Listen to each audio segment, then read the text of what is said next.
I'm Chris Maru, bringing you the Texas Monitor Week in Review. While Texas lawmakers are trying to find more money for public schools, a couple of legislators have filed bills to slash one particular kind of school spending, the booming business of superintendent severance packages. The most pointed measure, HB 769, authored by State Representative Sarah Davis, seeks to prevent districts from making cushy payouts to top officials who resign rather than getting fired.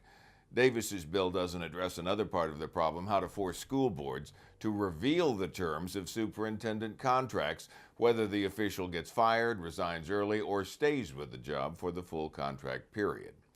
Another measure, HB 880, is being pitched by freshman State Representative Gina Kalani. It's a broader, simpler proposed solution similar to California's policy. No superintendent severance agreement may be worth more than 1 year of his or her final salary figure. But neither measure has much chance of passing. Neither Davis nor Kalani would discuss their bills, nor would the Texas Association of School Administrators, which lobbies very strongly on behalf of superintendents. Having drawn the ire of Governor Greg Abbott for spending $20 million on a sports and learning complex featuring a water park, the La Jolla Independent School District is now asking taxpayers to shoulder a $500,000 operating loss incurred by the complex and the district's golf course in the last fiscal year.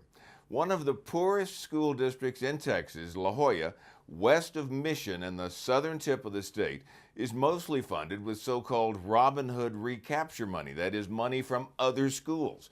The district received more than $234 million from the state and $26 million in federal money, which together made up almost 85% of the district's budget for the fiscal year that ended in August.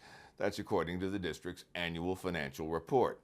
Greg Abbott took note. Now you know why it's hard to get the legislature to pony up more money for our schools, he wrote on Twitter on September 7th. On December 16th, he tweeted that the state will add more funding for education, but it won't fund water park projects like this. We will invest in the teachers who educate students. 3 of Texas' largest cities are also among its poorest fiscal performers, due in large part to unfunded retiree benefits. That's according to a national fiscal watchdog group. Houston, Fort Worth, and Dallas all fared poorly in an annual study by Truth in Accounting. The Chicago-based group promotes fiscal responsibility in all levels of government. In its annual study of municipal city finances, TIA found that the country's most populous 75 cities collectively hold $330 billion in unfunded debt, money they're going to owe that they don't have money for. By TIA's reckoning, Dallas has $7.8 billion in unfunded debt, Houston $7.4 billion, and Fort Worth $3.1 billion. San Antonio and Austin owe barely more than $1 billion each, which in today's world is apparently responsible conduct.